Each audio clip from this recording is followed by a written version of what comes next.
Hello la compagnie, c'est Neil. Aujourd'hui, je vais comparer les ETF US du Nasdaq 100 et voir quel est le meilleur pour investir. Si ce type de vidéo vous plaît, indiquez-le dans les commentaires. N'hésitez pas à me proposer des actions d'ETF que vous souhaitez que je compare ou que j'analyse. Sans oublier le pouce bleu et de s'abonner. Toujours dans l'idée de la diversification, les ETF ici.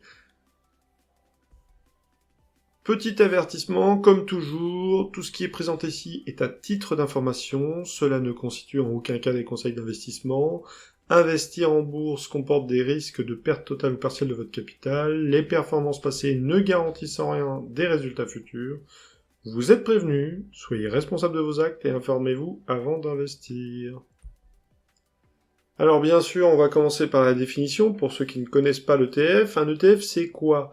Donc en anglais, ça s'appelle Exchange Traded Fund, ou fonds négocié en bourse.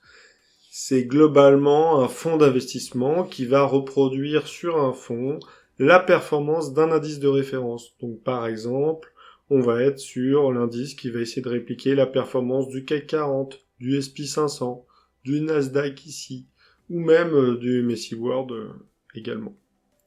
Donc le Nasdaq 100, ça correspond à quoi ?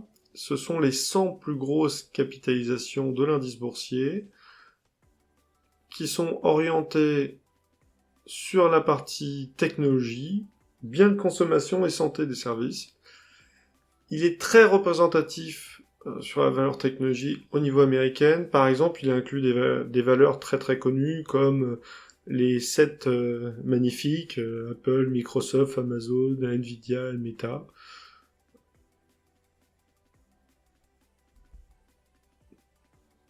Quand on investit dans un ETF, il y a forcément des risques. Ce qui est intéressant, c'est de pouvoir directement investir sur tout le marché ou une partie du marché, comme là le cas du Nasdaq 100, c'est seulement les 100 plus grosses, sinon il y en aurait beaucoup plus.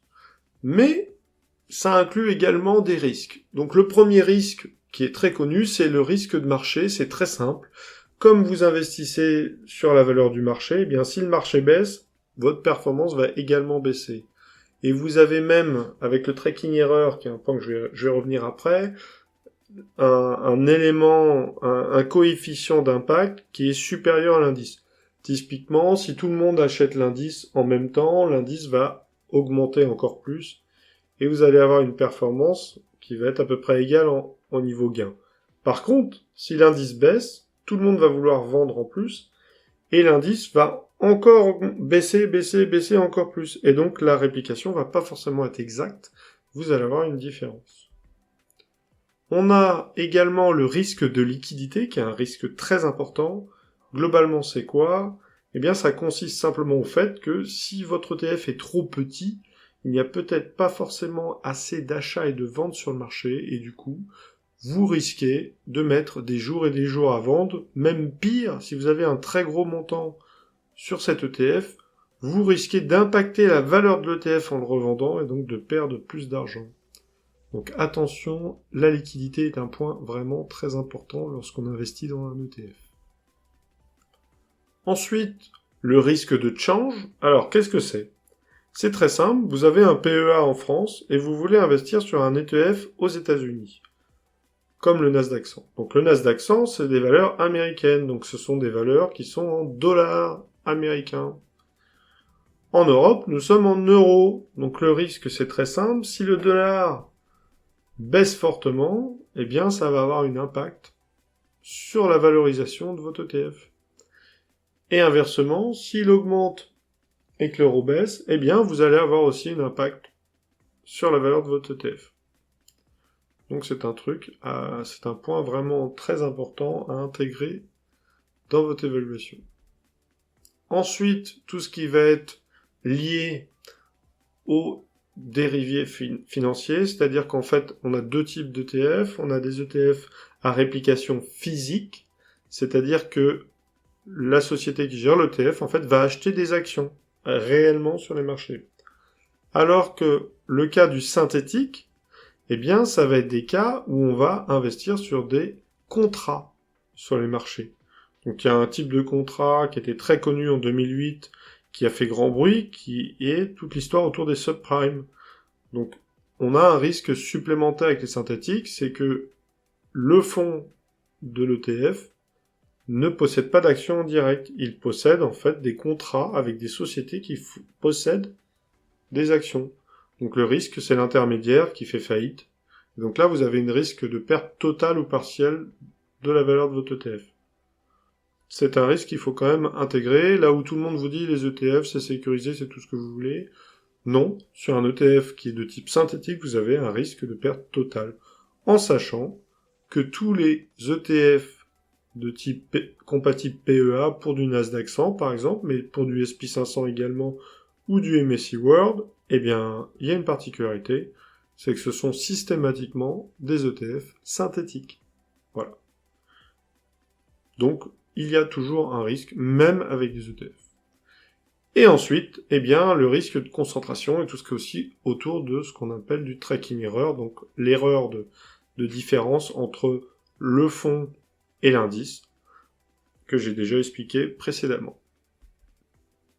Où est-ce qu'on peut obtenir ces informations? Alors c'est assez simple, vous avez des sites assez bien foutus comme Just ETF qui vous permettent de faire des analyses un petit peu poussées sur plein d'ETF, ils n'ont pas tout, mais c'est des screeners, quoi, en gros. Mais ce que moi j'aime faire systématiquement quand je vais viser de prendre un ETF, c'est d'aller voir directement le site du fonds. Donc ça, c'est les 10 plus gros fonds qui sont connus, qui produisent de l'ETF. Moi, personnellement, je suis principalement sur de l'Amundi, de l'iShare et du Vanek. Mais bon, après, chacun ses types de goût et par rapport à son besoin va choisir ce qu'il veut. Je vous conseille, quand vous avez un ETF, d'aller voir sur ces sites. C'est pas toujours très bien foutu. Il faut souvent un petit peu chercher l'information. Mais vous avez tous les rapports de gestion, tout ce qui va se passer, donc ça c'est intéressant. Par exemple, vous avez souvent les informations d'analyse qui vont vous dire si un split va avoir lieu. Donc un split c'est quoi? Quand une action ou une valeur d'ETF est trop élevée, typiquement quelque chose qui va être à 1500 € par exemple à l'achat, eh bien ça bloque énormément l'achat de cette action, parce qu'il y a énormément de courtiers qui vous permettent pas d'acheter des fractions d'actions. La majorité des courtiers vous permettent d'acheter des actions entières. Or, si vous faites un investissement mensuel régulier de type DCA, donc c'est en gros on met la même valeur tous les mois sur les actions pour acheter, eh bien 1500 € tous les mois, ça commence à être un bel investissement mensuel. Je suis pas sûr que je vous conseillerais de faire de l'action, hein, peut-être plutôt de l'immobilier, mais globalement, ça rend difficile l'achat et la revente de cette action. Donc du coup, en général, ils font au bout d'un moment des splits, souvent autour des 1000 €, 1000 $. Ils font souvent un split de 10, donc c'est-à-dire que l'action repasse à 100 par exemple. Voilà. Donc ça n'a pas d'impact pour vous, pour votre valeur d'action. Des fois, ça augmente la valeur de l'action dans la période, parce que c'est un signe vers les marchés, comme quoi c'est bien géré. Voilà. Et d'ailleurs, souvent, lorsqu'il y a un split, il y a souvent un cadeau pour les investisseurs courants. Donc je prends l'exemple par exemple d'actions comme en France Air Liquide qui souvent tous les 2-3 ans va faire des splits, alors lui plutôt des petits splits et va donner des actions gratuites, des choses comme ça. Donc il y a un certain nombre d'actions qui peuvent être intéressantes de suivre ces histoires de splits. Alors, quel indicateur je vais utiliser lorsque je vais choisir mon ETF? Alors c'est toujours la même chose, hein, j'ai déjà détaillé dans d'autres vidéos mais je vais recommencer. Le premier élément qu'il faut prendre en compte, mais qui n'est pas bloquant, c'est tout ce qui est lié autour des frais. Alors les frais, on va avoir les frais du courtier. Le spread et les frais de courtier, c'est un petit peu dans le même ensemble. Donc il y a des courtiers qui vont vous proposer des frais à la transaction, à l'achat, à la revente. Il y en a d'autres qui vont vous proposer des frais gratuits, mais qui vont augmenter le spread. Donc le spread, c'est quoi? Le spread, c'est la différence entre le montant auquel vous l'achetez et le montant sur les marchés. Pour calculer le spread chez un courtier, c'est vraiment très très simple. Vous allez sur la valeur que vous voulez acheter ou vendre et vous regardez le montant d'achat et le montant de vente d'une action. Vous soustrayez la valeur de vente de la valeur d'achat et vous le divisez par 2. Et ça vous donne le montant de spread sur l'action. Et après, vous pouvez faire un rapport 100 si vous voulez avoir un pourcentage. Je donne un exemple tout simple. Imaginons que j'ai une action, je l'achète 100 euros, qu'à la vente, elle soit à 110. Ma différence entre les deux, elle est de 10.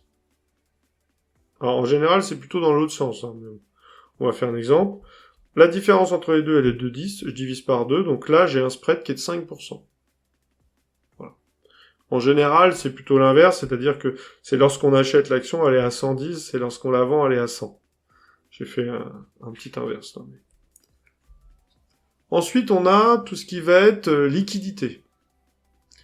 Donc, liquidité, c'est quoi? C'est simplement la facilité d'achat et de vente de votre action. Alors, un point que j'ai oublié de préciser juste au-dessus au niveau frais, ça, c'est la partie devise également, c'est-à-dire si vous êtes en dollars ou en euros, on va avoir des frais de conversion et on peut avoir des amplitudes sur la valeur liées à la différence entre l'euro et le dollar, par exemple, et les TER qui sont les frais de gestion, en fait, de cet ETF.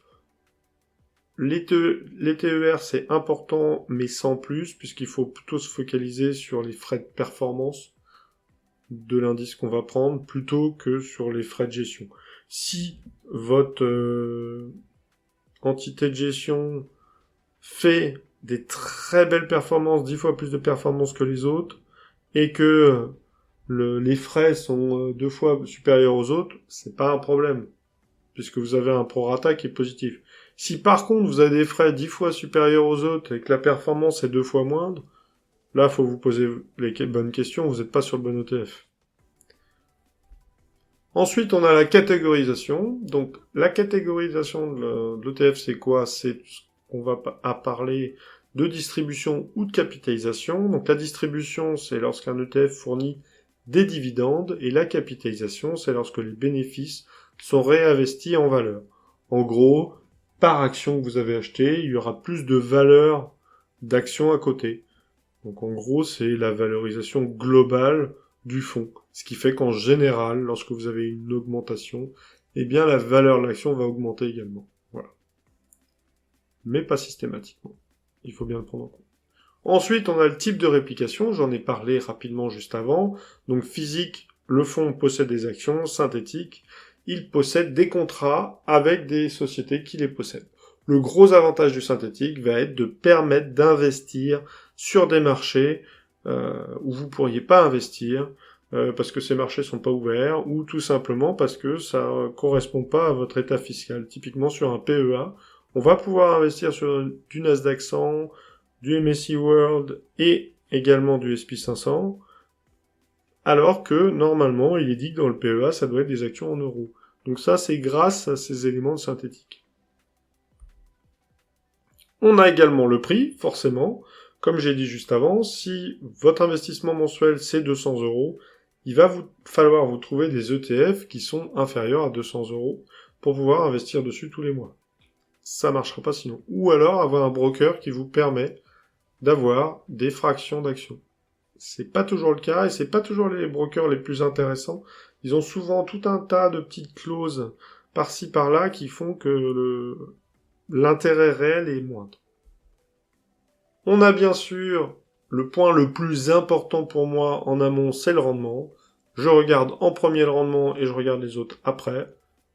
Tous les indicateurs sont utilisés, mais le rendement est mon premier pour faire un premier filtre. Forcément, mon objectif quand je fais de l'investissement, c'est que ça rapporte. Je vais pas comparer et utiliser tout un tas d'indicateurs et me dire bah non ça va pas rapporter. Juste pour dire je vais faire 1% par an. C'est pas l'objectif. Quand on fait des investissements en actions, l'objectif c'est de faire plus que l'augmentation des prix de tous les jours. Donc, pour gagner de l'argent. Donc, il faut intégrer le rendement. Une chose que j'aime bien faire en rendement, c'est faire des rendements annuels, c'est-à-dire comparer. Pour chaque année, j'achète l'action au 1er janvier, je le vends au 31 décembre. Alors, les marchés sont pas ouverts à ces dates-là, mais c'est l'idée. Et je vais le comparer d'année en année. Et donc là, ça va me donner des performances par année. Et je vais pouvoir voir combien d'années positives sur 10 ans, par exemple, j'ai sur l'ETF ou l'action. Parce que c'est la même chose à faire sur les actions, c'est très important.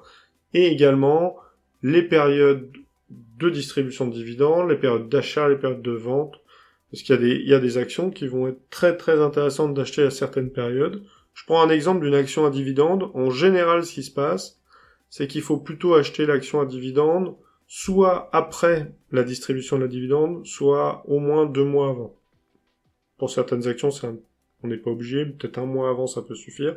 Parce qu'en général, l'action, par rapport à l'annonce autour de la dividende, va augmenter de façon assez importante juste avant, et juste après le versement, va baisser d'un coup, puisque les gens vont liquider l'action pour récupérer juste le dividende, faire du rendement et passer à autre chose. Donc attention sur les dividendes, il y a des périodes quand même très clés. Donc ça, c'est de la gestion d'historique à faire pour pouvoir identifier de la performance. Ensuite, on a tout ce qui va être indicateur de risque. Donc la volatilité, bien sûr, j'en ai déjà parlé. On va avoir tout ce qui va être max drawdown, max draw up. Donc en gros, la perte maximum qu'on peut avoir. Si je prends plusieurs ETF et que je me rends compte que sur les mêmes marchés d'indices de référence, ici le Nasdaq 100, que j'ai une différence de 10% sur du drawdown, donc ça veut dire qu'entre le mois de janvier et le mois de février, par exemple, sur un ETF j'ai perdu 10% et sur l'autre j'ai perdu 20%, bah forcément, je vais essayer de prendre l'ETF qui a une stabilité la meilleure. Forcément. Donc après, il y a plein de ratios qui vous permettent d'identifier la performance et autres, ratio de Sharpe, de Calmar et autres. Je vais pas tous les citer. Et on a bien sûr le tracking error, dont j'ai déjà parlé également, qui va être la différence entre l'indice et votre valorisation. Un élément qui est souvent très sous-estimé, c'est le poids. Le poids, c'est quoi? Votre ETF, au début, quand il va commencer, il va faire quelques millions d'euros, souvent. Et puis, au bout d'un certain nombre d'années, il peut représenter des milliards et des milliards d'euros. La première idée qu'ont les gens en général, c'est de se dire « Ah ben, cet ETF, il fait 20 milliards, donc forcément, il est meilleur que celui qui fait 500 millions. » Alors, d'une manière générale, il y en a un qui est plus vieux que l'autre, c'est vrai, qui gère plus de fonds, donc on peut se dire qu'il y a des choses qui sont meilleures. Mais il y a un sujet. En fait, le problème de celui qui fait 20 milliards, c'est que lorsque lui fait des variations sur le marché, eh bien souvent il va altérer la valeur du marché. Je vous donne un exemple. Quand vous achetez une action à 1000 euros et que vous la revendez, vous avez quasiment pas d'impact sur une valeur qui est suffisamment liquide. Par contre, si vous avez 200 millions d'euros sur une action et que vous les déplacez, vous les vendez, bah, je peux vous dire que vous allez avoir un impact sur l'action. L'action va baisser. Bah, c'est exactement la même chose avec le poids. Et c'est le problème. Donc, pour les très gros, le problème, c'est qu'ils vont tendance, en période de baisse, à sous-performer très fortement. Et donc, on va avoir des drawdowns qui peuvent être plus importants. Donc, attention à ce point-là, c'est aussi un élément important à prendre en compte. Enfin, si on prend toutes ces petites choses-là et qu'on veut faire des indicateurs clés, on pourrait faire 4 indicateurs assez simples. On veut un rendement qui est au moins supérieur à 10% par an. L'inflation varie souvent entre 2 et 8%. 10% c'est bien. Surtout si on est sur une moyenne de 10 ans, ça fait que vous avez au moins doublé votre valeur initiale. Un ratio de Sharpe, donc supérieur à 1, c'est histoire d'avoir un rendement ajusté au risque. Donc vous avez peu de risque par rapport au rendement attendu. On va avoir des frais, qu'on va quand même essayer d'avoir des frais inférieurs à 0,5%. Ça permet logiquement moins de frais égale meilleure performance, donc c'est un point à intégrer. Et ensuite, on va essayer de viser quand même des valeurs qui ont au moins 500 millions d'euros d'encours de gestion pour avoir une stabilité quand même et une liquidité suffisante sur les valeurs. Maintenant, à 200 millions, ça peut être suffisant pour certains types de valeurs. Mais au moins 500 millions. Je mets pas de maximum, même si le maximum, forcément, faudra l'intégrer au moment du choix. Alors, quelques ETF. Alors, j'en ai listé peu, il y en a des centaines et des centaines, parce que déjà, il faut trouver des ETF en Nasdaq 100 qui sont utilisables en Europe. Il y a énormément d'ETF qui ne sont pas utilisables en Europe. Pour qu'un ETF soit utilisable en Europe, il doit être UCITS, donc qui est une forme d'assurance avec des critères particuliers de sécurité sur le fond. Je vous en ai listé 6 ici, qui sont clairement les meilleurs en place. Vous voyez qu'ils sont tous très gros. À part le premier qui est un Amundi qui est autour de 500 millions de capitalisation, tous les autres sont au-dessus du milliard, largement même. J'ai essayé de vous en trouver un qui est compatible PEA, donc l'Amundi PEA Nasdaq 100 est très bien en termes de valorisation. En plus, c'est un des meilleurs dans la liste ici, et de vous en trouver 2 en dividende. Moi, franchement, sur le Nasdaq comme sur le S&P 500 ou le MSCI World, je ne conseille pas franchement d'investir sur des valeurs à dividende, pour une raison très simple, c'est que par rapport à la taxation et autre chose, c'est pas forcément intéressant d'en avoir pour du dividende, parce qu'on est sur des petites dividendes, presque toujours inférieurs à 1%. 1% de dividendes, quand vous avez les impôts qui passent derrière, tous les systèmes de taxation, vous êtes entre 0,4 et 0,6 de dividendes. L'intérêt est pas fou. Je vous ai mis quand même l'UQQ, qui est très connu, et l'EXT, qui sont des dividendes. Donc le premier est en paiement de dividendes trimestriels et le deuxième en semestriel. On est presque toujours sur des historiques qui sont importants, entre 11 et 17 ans ici. C'est quand même des valeurs qui sont très bonnes. Et si on regarde le nombre d'années positives, alors sur le Nasdaq 100, c'est assez exceptionnel sur 10 ans. Si j'avais dû mettre plus, on verrait que c'est un petit peu inférieur, mais globalement, on est entre 7 et 8 ans, presque 9 ans, si je prends l'ANIX, qui est au Luxembourg, presque 9 ans sur 10 de performances positives. Donc là, c'est assez exceptionnel. Donc c'est aussi lui qui a fait la meilleure performance globale sur 10 ans avec 531%. Je ne sais pas si vous imaginez, vous auriez mis 1000 euros, vous auriez actuellement 5300 euros. Donc c'est quand même assez exceptionnel. Donc le Nasdaq 100 réellement reste une valeur assez intéressante à avoir quand vous faites de l'ETF. Bien sûr, comme toujours, j'aime bien faire une performance et identifier ça avec les courbes. Donc là, on voit tout de suite que les meilleures qui sont tout en haut et qui sont aussi dans les premières qui sont sorties, eh bien, elles sont collées. On en a 3 de quasiment collées.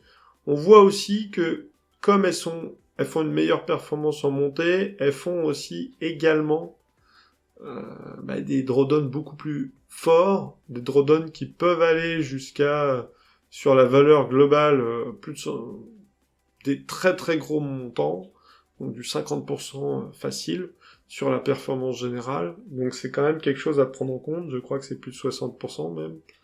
Donc attention. Si on regarde le rendement moyen mensuel, là c'est assez incroyable, hein. On est quand même entre 0,1% mensuellement, hein, et 0,13% mensuellement. Donc si on regarde sur la totalité de la performance, ce qui est quand même pas mal. Et enfin, si on s'amuse à filtrer juste sur les 3 meilleurs, eh bien forcément, on a la Mundi, ça va vous intéresser, et on a également le iShare et l'Invesco qui sont les meilleurs. Et si maintenant on regarde le challenge, donc je vous ai mis en premier bien sûr la Mundi, donc on est à 87% d'années positives sur 15 ans, ce qui est assez énorme, et une moyenne de 35% de performance annuelle sur les 10 dernières années, ce qui est vraiment très très beau.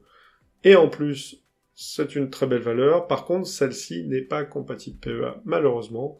Mais je vous en ai mis un autre qui est compatible PEA, qui est un peu moins performant, mais qui reste quand même une très belle valeur. Autour de 555 millions, donc on est bon, ça tombe bien. 11 années d'historique, c'est assez faible, mais ça reste quand même très bien. Et 75% des années positives et une moyenne de 44% de performance annuelle, c'est normal. Il y a moins d'historique que l'autre d'au-dessus. Donc, le pourcentage d'années positives et la performance annuelle moyenne, ce sont des indicateurs complémentaires, mais il faut avoir quand même la map globale au niveau d'identification. Pour les dividendes, bien sûr, on aurait pu reprendre le tableau d'avant avec XT et EQQ, qui sont des valeurs intéressantes en dividendes, et avec une expérience assez grande, puisque ça monte jusqu'à 17 ans d'expérience. Voilà. Pour ces valeurs. Et enfin, je vous remercie beaucoup pour toute cette écoute. Si le type de vidéo vous a plu, indiquez-le dans les commentaires. Je vous invite également à me proposer des actions OTF que vous souhaitez que j'analyse ou que je compare. On fait travailler le pouce et on s'abonne à la chaîne pour être informé des nouvelles vidéos.